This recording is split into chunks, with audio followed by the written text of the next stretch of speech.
Greetings. Hi there. I'm Dr. Walter Jacobson. I'm a board-certified psychiatrist, speaker, and author of the book Forgive to Win, and also another book out now called Einstein's Cosmic Journey, a biographical fantasy of quantum proportions. Okay, but basically I'm a psychiatrist. That's what I do. That's my bread and butter. And I talk to people and I help them with their problems, their lives, their relationships, their struggles. And that's what I'm good at. Okay, and I'm doing this show now, and most of you, probably all of you, are either watching this as a video podcast of some sort, or you're listening at an archive of the Blog Talk Radio show.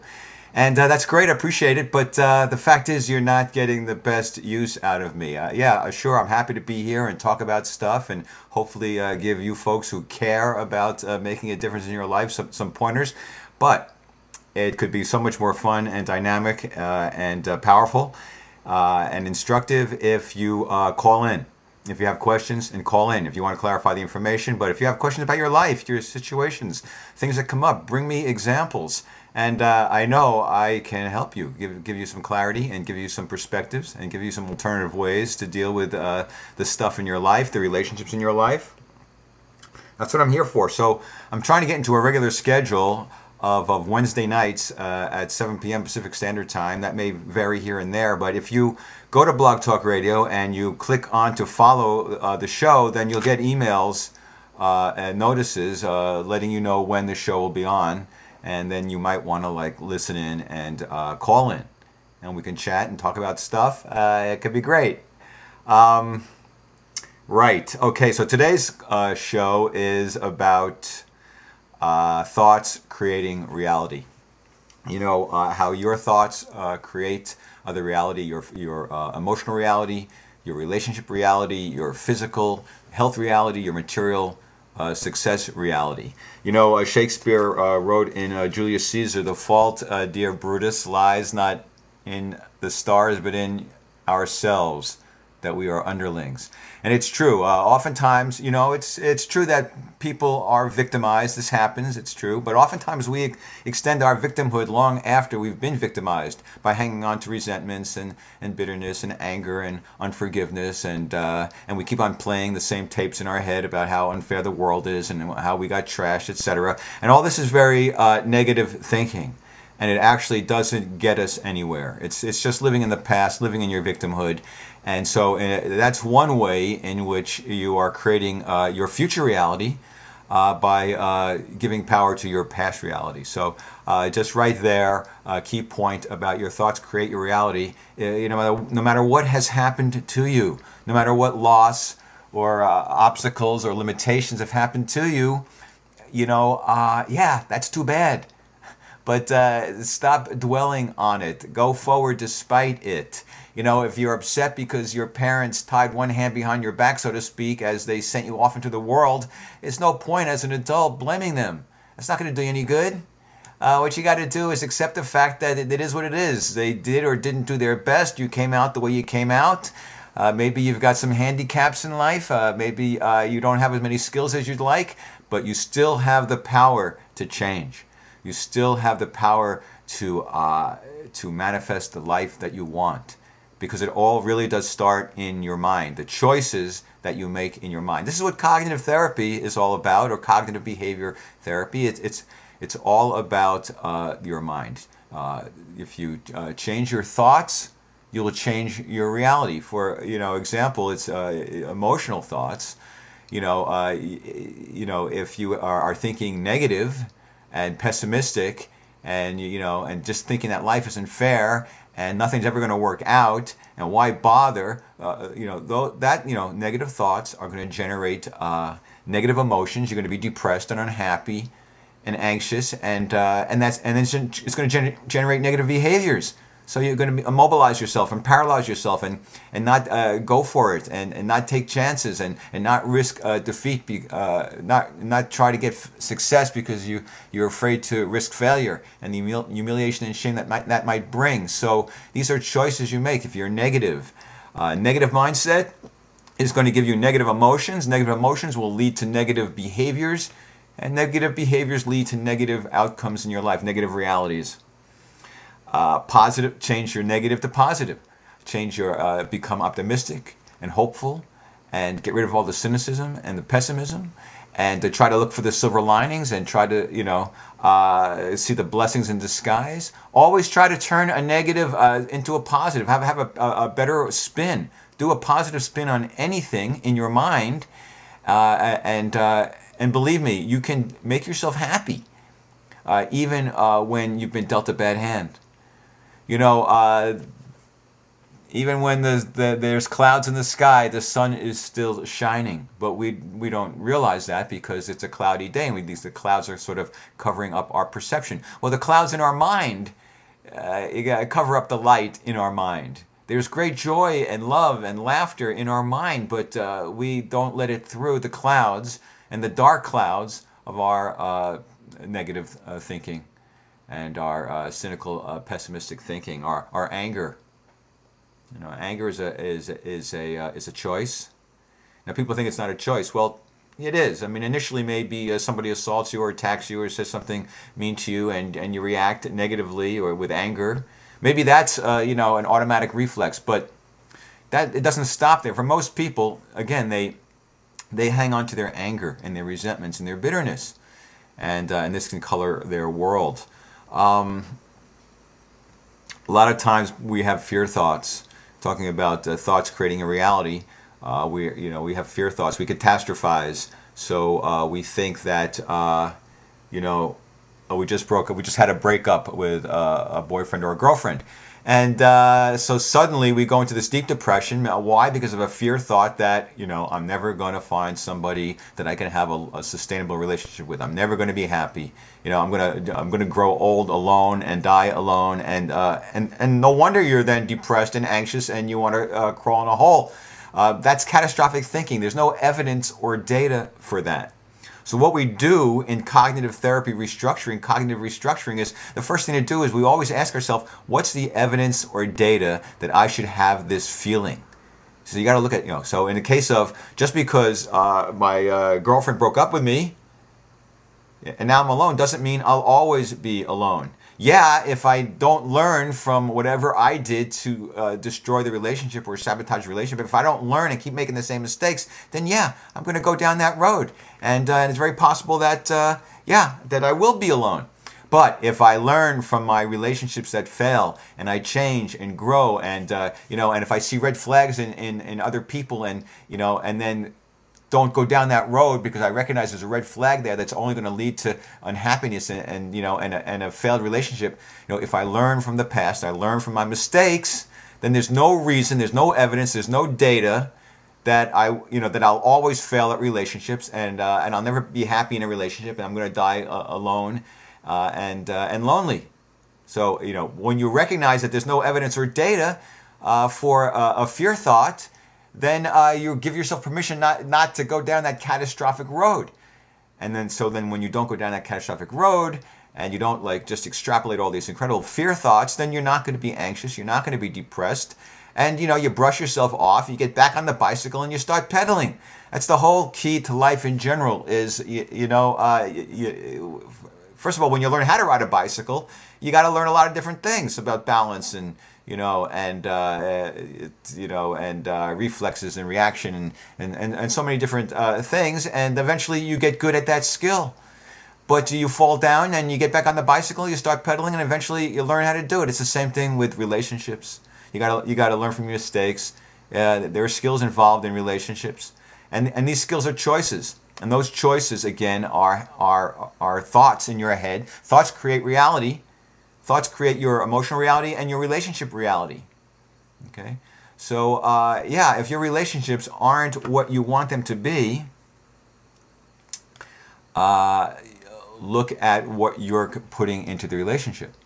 Look at your thoughts. If you're in competition with your partner, that kind of thinking,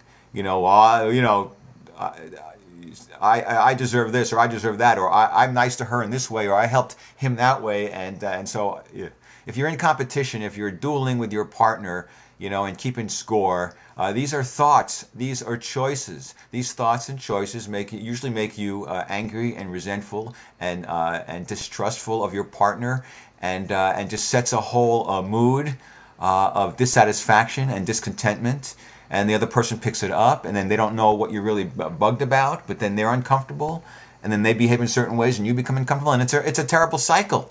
It's a cycle of negativity. So So you want to let go of resentments. You don't want to be in competition with your partner. You want to try to give your partner the benefit of the doubt. You don't want to assume the worst. You don't want to assume they're trying to attack you if they say something that feels like an attack. It may not be. It may be. In which case you should confront it, not scream and call names, but say what's going on here. That's another part of your thoughts create your reality.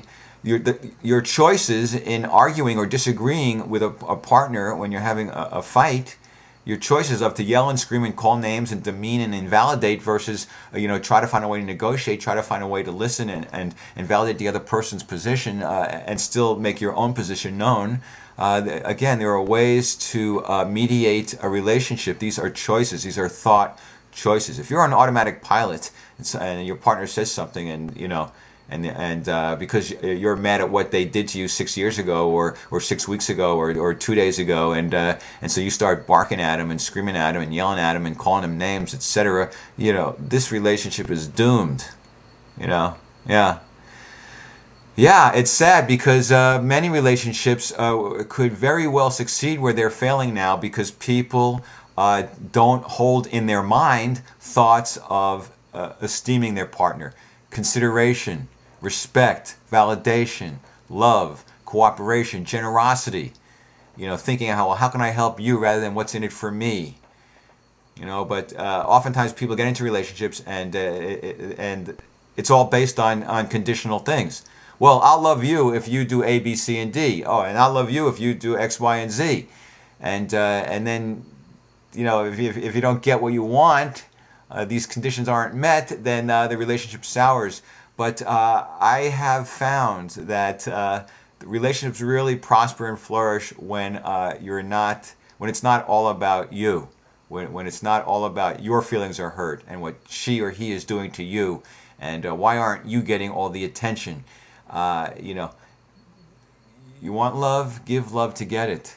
You want peace, give peace to get it.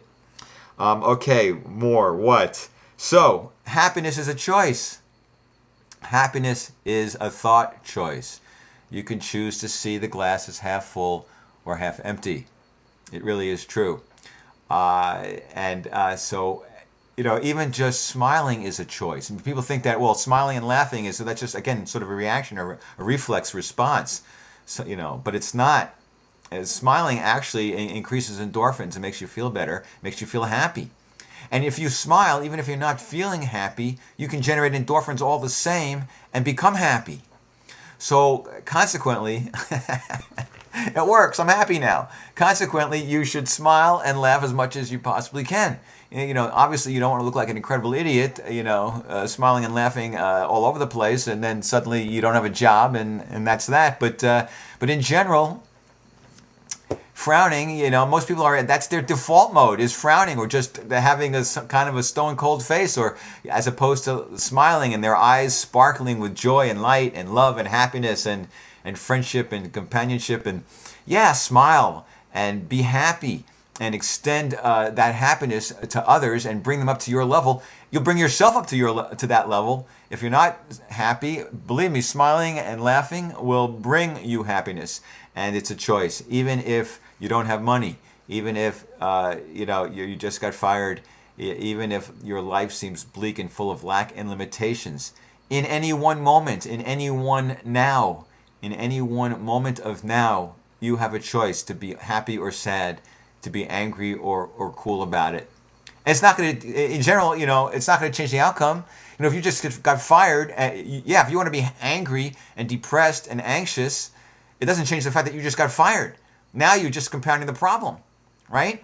But it's actually entirely possible that not only by not being angry and resentful and bitter, but even after you get fired, trying to be happy and look on the bright side, and count your blessings, not only are you in a better mood and in a happy mood, and you've just like changed your emotional state despite something bad that happened to you, but actually that could actually lead to other benefits, because when you're in a good mood, when you're thinking positive, you're not contracted, your mind isn't contracted, you're not putting out a dark cloud to other people. You're more likely to have people be attracted to you who might want to synergize and cooperate with you. You're more likely to attract opportunities that you might benefit from, sometimes a better job than you just lost. So attitude and receptivity and openness and warmth and joy. If you are walking around with a dark cloud and feeling contracted because you just got fired or you just got beat up by your girlfriend or your boyfriend emotionally or whatever, you are just perpetuating your victimhood and making a statement about who you are and increasing the odds that bad luck is going to happen to you. Yeah. Right. So happiness is a choice. Letting go of anger and resentments and being forgiving. These are choices. They will improve your general mood. When you let go of anger and resentments and forgive and accept and love, you'll be happier. You'll be more at peace. And your relationships will be happier. Your relationships will be more at peace. Okay, so, right.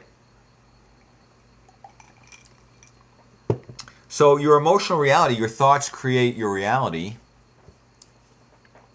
Your thoughts create an emotional reality. That's what we're talking about. Your thoughts create a relationship reality. If you choose positive or negative, love or hate, right? Love or fear, generosity versus scarcity or stinginess or selfishness. All these poles, there's always like one side or the other. If you always stay on the bright side, on the right side, you got a much better chance of things working out for you. And that's really all we're talking about. Yeah, can you control the universe? Maybe not. Maybe not. Maybe you can't control all the variables. Maybe you got to accept certain things you can't change. But you increase your odds of good things happening emotionally, physically, spiritually, and materially, right, if you think lovely thoughts, if you stay positive, stay hopeful, count your blessings, be grateful for what you've got despite what you don't have. That was the thing in Peter Pan, right? When the kids want to fly to Neverland, and Peter says to him, well, think lovely thoughts and you'll fly. And they're thinking of like candy and chocolate and jelly beans, and then off they go. But right, that's just an analogy, a metaphor. Think lovely thoughts of joy, love, cooperation, generosity, caring, sharing, acceptance, forgiveness, and you'll fly emotionally in your life. You'll fly spiritually in your life. You'll fly physically and materially. Let's talk about the physical part of flying. When you're with thoughts creating reality, the physical part of this is negative thoughts are going to make you sick. Now, I'm not good. I don't want people to start flipping out and thinking, well, because you got cancer or had a heart attack, that means that you did it to yourself because of negative thoughts. We don't need to go into that place. All I'm saying again is, if you have positive thoughts and let go of anger and let go of resentments and let go of bitterness, you're much more likely to fend off disease. You may still get sick, you may still get cancer, but you're much more likely to not.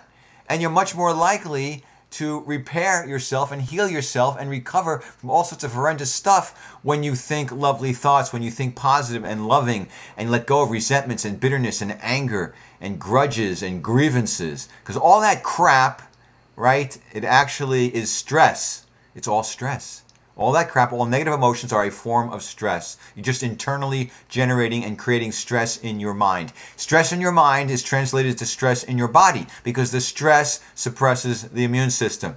You suppress the immune system, you're more likely to get sick. You're more likely to get diseases and illnesses and cancers. And with the stressing, depressing your immune system, it's much harder to recover.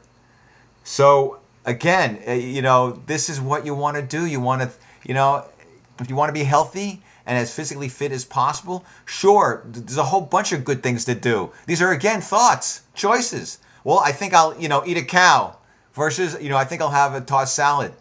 You think what you want. The tossed salad, you're going to live longer. That's a choice. That's a thought. Believe me. There are ways to get protein, not by, that method of eating cows and animals and things like that. But I don't want to go and preach that whole bit right here. I'm just saying, you eat a bunch of candy, a bunch of sugar, a bunch of chips, a bunch of ice cream and yogurt. Okay, these are thoughts. choices. These are thought choices, and the reality is emotionally you're going to have you're going to feel bad emotionally, just clouding your brain with sugar and fat and crap. Physically, you're going to have more weight, more clogged arteries, more high blood pressure, more cholesterol, and being fatter, you're going to feel worse about yourself and have low self-esteem, and that's going to affect your happiness, and it's going to affect your potential to engage in relationships. Physically, there are all sorts of choices to make. Thoughts create reality. You think about the food you're eating and how much you're eating. Think about exercise. This is a thought. Shall I exercise or just sit in front of the TV set? Yeah, shall I go for a walk with my dog or kick my dog outside? He can take a dump outside and I'll just, have some potato chips and be on the computer and do my Facebook thing for 3 hours. Choices, thoughts, choices create your physical reality.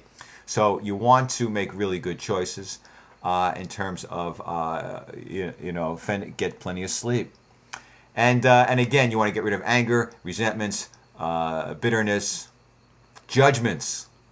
And we are judging all the time, every second. All we do is judge, and really the whole key of judgment is to avoid getting hurt. So if you can judge that there's a danger or a threat, then you want to, fight or flight. But we're so busy piling on the judgments, being critical of everybody and everything. It's completely unnecessary in terms of any kind of survival mechanism. In fact, it's a bad survival mechanism the way we use it now, because what we end up doing is making enemies out of people who could be our friends, and making divisiveness and separateness out of people who could synergize with us and cooperate with us to help our lives be better. So judgments are thoughts, they are choices, they create a reality of separateness and ultimately scarcity and lack, and and if you have more I'll have less, so I better take from you, so it leads to war and fighting, and violence. Right.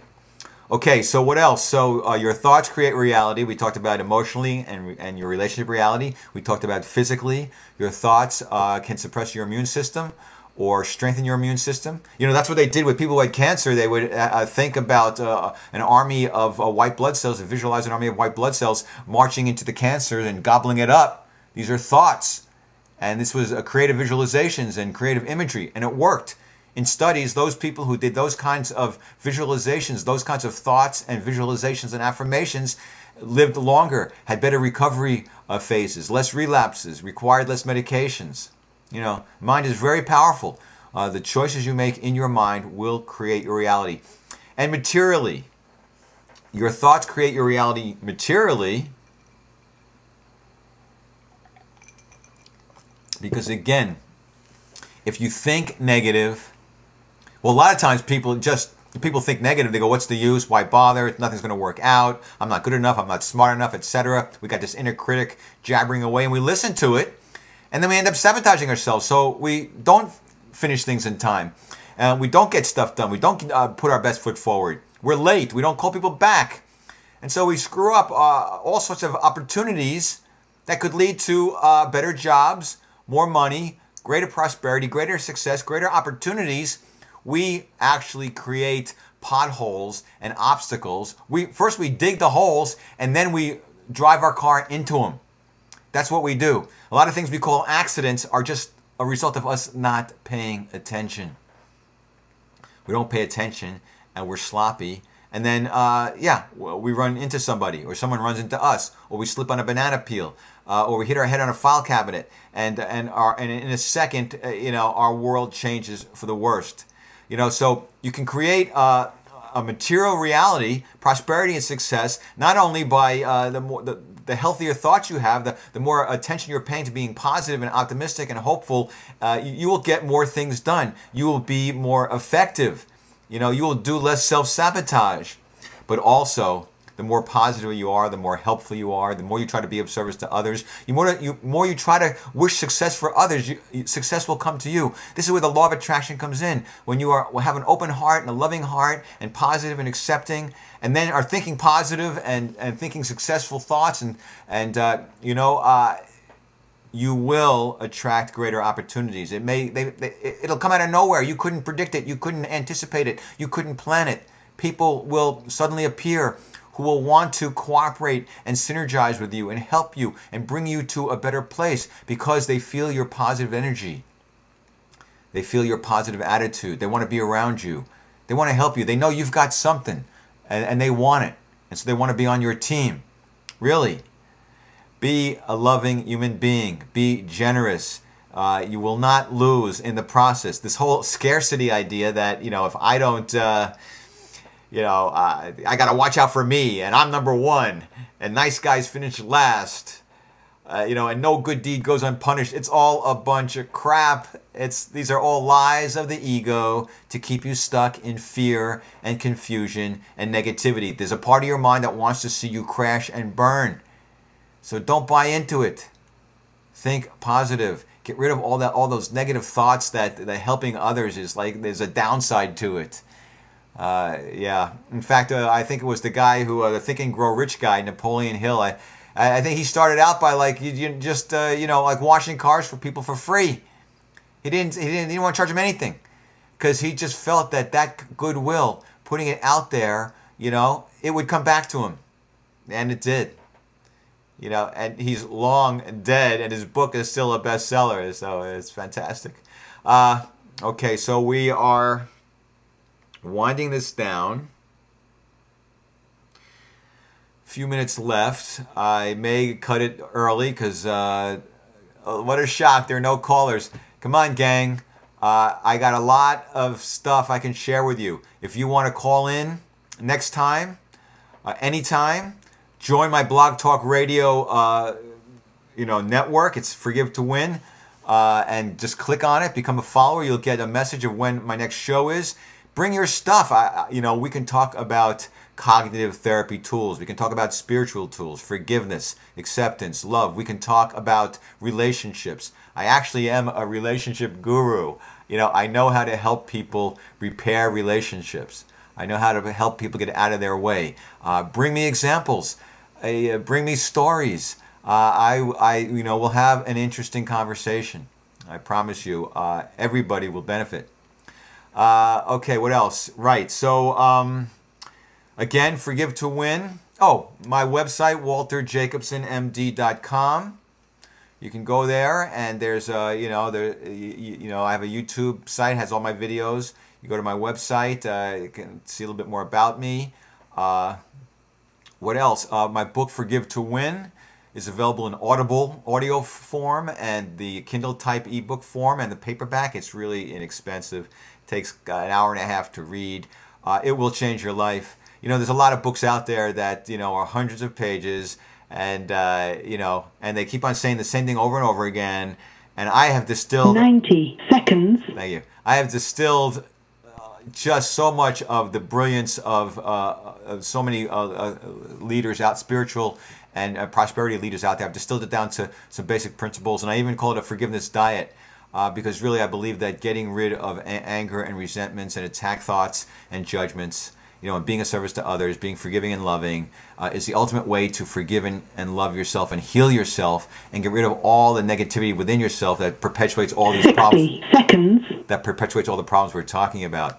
So Forgive to Win is I must say so myself, it's a really cool book. The more you practice it, the better you get at it, and you will see results. You do it for 90 days, a forgiveness diet of service to others and forgiving and accepting and letting go of judgment and attack thoughts. You will see results. It'll pay off. And my other book is Einstein's Cosmic Journey. It's a fun book. It's half fiction and half reality. He was a great humanist, a great human being. He had a lot of incredible things he said that were very powerful and meaningful about commercialism and materialism and nationalism and racism and pacifism. And so I took a lot of his truths and I melded into a sort of a science fiction story. What if he created 10 seconds. Created a device where 76-year-old Einstein could talk to 40-year-old Einstein and have a conversation and learn and teach each other. Anyway, that's it. Take care. Peace be with you. See you next time.